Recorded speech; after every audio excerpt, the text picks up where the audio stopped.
Hi, greetings from Louisiana. Let's lace up. I love to talk with children, little kids, listen to what they have to say. I love to just overhear them because they say the funniest things. I love to latch on to their little phrases, the little things ways that they use words.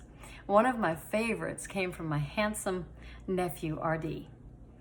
When he was little and you'd ask him something that the normal answer would be, I'm used to it.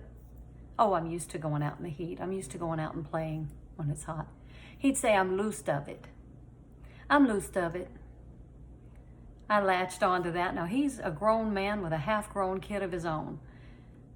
But I still use that little phrase. I love it. I love it. Well, when I was a kid, there was an older girl that I really looked up to. I really admired her. And I thought that she and her teenage friends, I was 10 and she was a teenager, I thought they were so cool. She didn't think I was cool though. She had a tendency to think of negative things to say about me, to ridicule me, hurt my feelings. That happened a lot. So as the years went by, I tried to win her over, to no avail.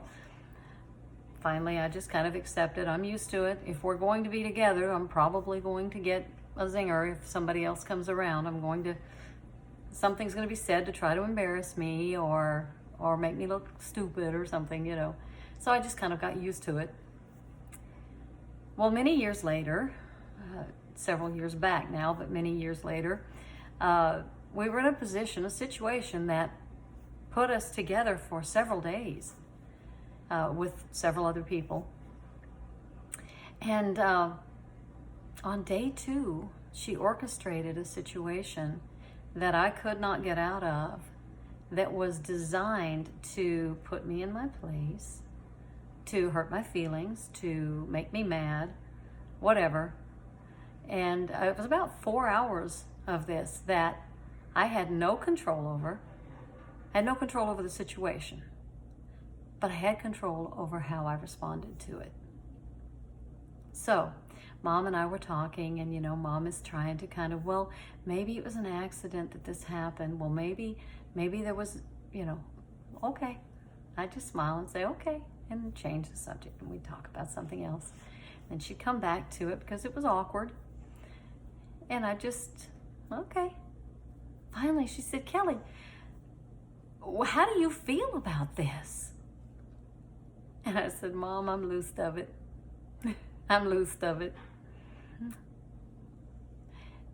I laughed because I thought, I am used to it, so I kind of expected something. I didn't expect it to be quite so dramatic, so long, and so drawn out, and so in your face, but I expected something. I was used to it, but I was also loosed of it. And when it hit me that I was loosed of it, all I could say was, thank you, Jesus. I'm loosed of it. It doesn't have power over me anymore. It couldn't hurt me anymore because, you see, it wasn't my problem. It was hers. Now, her problem affected me. I couldn't control the situation, but I could control my responses to it. I could choose to let it hurt me, or anger me, or upset me, or I could just say, well, I'm loosed of it. Well, after a few minutes, my mom looked at me and she said, you are a very forgiving person, aren't you? And I said, Mom, what good would it do me not to be? See, there's an old saying that says, to hold unforgiveness against someone is like drinking poison and expecting the other person to die. I don't want to drink the poison. I don't want to drink it. Well, you say I'm hurt. I can't let it go. I'm hurt. I can't just get over it. Well, if you're cooking and you burn yourself, do you just stand there and say, I'm burned, that's it, I'm just burned? Or do you stop and you take care of that burn, you avoid the heat, you do what it takes to protect yourself, you get back in the kitchen, do what you need to do. Maybe you work with someone who's toxic. Maybe you have a situation that you can't escape. You can't necessarily just walk away from. Then do what you need to do to protect yourself. Steel yourself to it. Understand that it's going to happen. Don't be caught off guard and be shocked this time. Why would it be any different this time? That person's toxic, so choose to just, water off a duck's back. It's their problem, not mine. Let's say they say something to ridicule you, and it's something that you really, it's true, and you need to work on it. Then rather than being all humiliated and embarrassed, just yeah, I'm working on that. I'm gonna do better. I'm getting better. Then what do? But if you absorb it and let it hurt you, they've won. Well, with this situation, I just looked at it and I was really kind of sad for her, because I was free. She was not. There's a kids show that came out years ago called Frozen. And in it, there's this song that I love.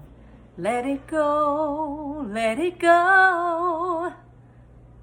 Let it go.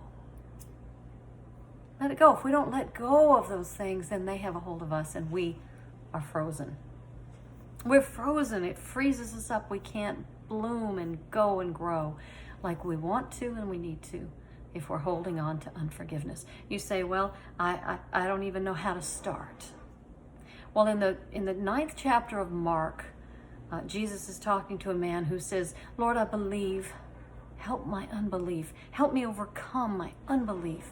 I have used that so many times, and I've said, Lord, I forgive. Help my unforgiveness. I want to forgive. That's step 1.